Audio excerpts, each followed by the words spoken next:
After an era of explosive expansion, the Asante Empire faced a new kind of challenge. The threats were no longer just from foes outside its borders, but from growing tensions within. Two monarchs would attempt to reshape the state from the inside out, one with bold, revolutionary reforms, the other caught in a web of palace intrigue. Join us as we explore how Osei Kwadwo modernized the empire and how his successor, Osei Kwame Panyin, struggled to keep that very structure from collapsing. I'm your host, and in this episode, we'll dive into the institutional reforms, political councils, and the crises that tested the Asante Empire from within. Osei Kwadwo, who reigned from roughly 1764 to 1777, was a true visionary. He didn't just rule, he re-engineered the entire state. He launched a series of sweeping reforms that touched every aspect of Asante life: administrative, judicial, and economic. One of his most radical moves was to change how government positions were filled. Before him, many key roles were hereditary, passed down through families. Osei Kwadwo made them appointive, based on merit and skill, not bloodline. This created a more professional and competent government. He established entirely new offices like the Accusations, an official whose sole responsibility was to maintain the empire's vast network of roads and paths. He also strengthened the administrative councils that managed the provinces, giving the central government better oversight of its forts and trade settlements. Many historians call this the Kwadwoan Revolution, a fundamental shift that began turning the empire from a confederation of clans into a modern, centralized state. These changes weren't just on paper. They had a massive impact on the ground. Take the provincial governors, the Amenhani. Under Osei Kwadwo, they became more than just tributary chiefs with loose allegiances. They were fully integrated into the state's administrative structure, and thanks to the new office of the Accusations, the empire's roads and communication networks were better than ever. This meant trade flowed more smoothly, the military could be mobilized faster, and governance became more efficient. Imagine information and orders traveling swiftly from the capital to the farthest provinces.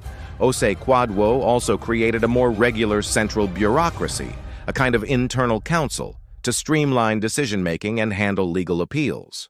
For the first time, people could appeal rulings from local courts to a higher authority, creating a system of checks and balances that helped ensure justice and fairness across the empire. When Osei Kwame Panyin ascended the throne in 1777, he was still very young. He inherited this newly reformed state and, by all accounts, intended to continue his predecessor's modernizing work. His reign is often seen as a continuation of the Kwadwoan reforms, but his path was far from smooth. His youth and his progressive ideas made him a target for political dissent from powerful, more traditional factions within the palace. Certain counselors and even influential queen mothers, most notably a figure named Konadu Yadom, actively opposed him. Their resistance wasn't just political maneuvering, it led to open uprisings. Accusations flew, painting him as a radical who disrespected tradition. Some claimed he refused to attend important ceremonies, while others whispered that he was trying to introduce foreign practices, possibly even Islamic law, and ban sacred rituals. Whether these accusations were true or simply political weapons, they effectively isolated the young king and set the stage for a crisis. The opposition, led by Konadu Yadom and other powerful palace factions, eventually grew so strong that they placed Osei Kwame Panyin under house arrest. He was a king in name, but a prisoner in his own palace. He tried to escape, to rally his allies, but his political support had crumbled. The factions opposing him held all the cards. By 1803, after years of confinement and political pressure, he faced an impossible choice. Facing the very real threat of plunging the entire empire into a devastating civil war, he made the ultimate sacrifice. Sources say he took his own life rather than see the Asante state tear itself apart. His tragic downfall marked a period of instability and turmoil. While the reforms he inherited were challenged, his fate revealed a stark reality. Even the most powerful centralized authority could be broken by the deep-seated power of palace politics and clan loyalties. Panyin's death triggered an immediate power struggle within the capital, and the throne quickly passed to his brother, Opoku Fofi, in an attempt to restore order. But the story doesn't end there. The administrative system that Osei Kwadwo had so brilliantly designed, though tested to its absolute limits, ultimately persisted. The new offices and councils remained in place, a testament to the strength and foresight of the Kwadwoan Revolution. This entire era serves as a crucial turning point for the Asante Empire.